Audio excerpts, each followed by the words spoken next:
Kwanza tupunguze gharama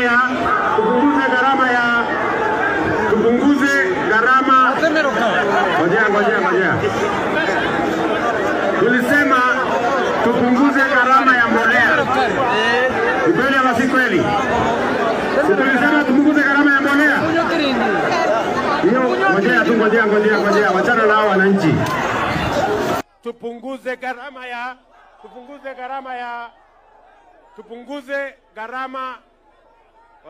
Ngojea. Tulisema tupunguze gharama ya mbolea. Ni kweli ama si kweli? Si tulisema tupunguze gharama ya mbolea?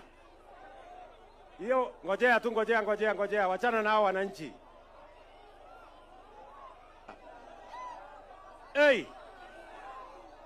Alafu mambo ya kuunganisha wananchi, watu wa Kehancha na watu wa Kuria, mimi nimesema hivi, hatutaki tena siasa ya migawanyiko na chuki na ukabila.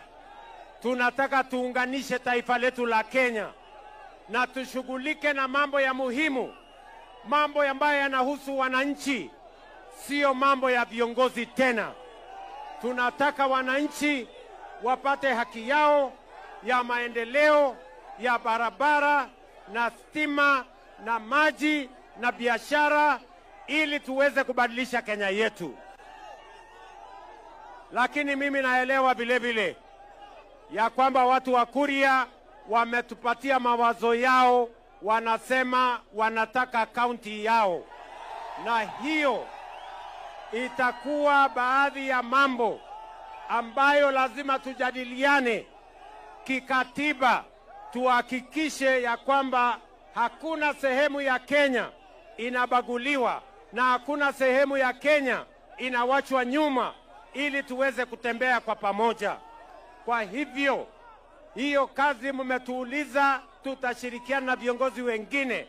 Kuna mambo yanaendelea kwa sasa, mambo ambayo yanahusu mambo ya kikatiba, mambo ya CDF, mambo ya affirmative action ya kina mama, mambo ya oversight ya Senate, mambo mengine ambayo yanahusu kikatiba. Tutahakikisha ya kwamba inatembea sambamba, ndio tuhakikisha kwamba haki ya kila Mkenya inashughulikiwa. Kehancha hoye! Kuria hoye! Mimi najua ya kwamba bado tuko na kazi kubwa ya kufanya hapa kwenu, na tumekubaliana ya kwamba wakati tunaendesha taifa la Kenya mbele, lazima Kuria iwe katikati ya hiyo maendeleo.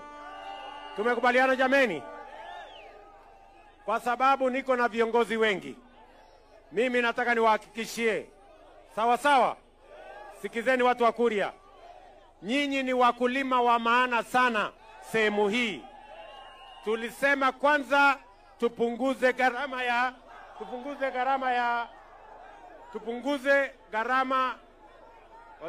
Ngojea. Tulisema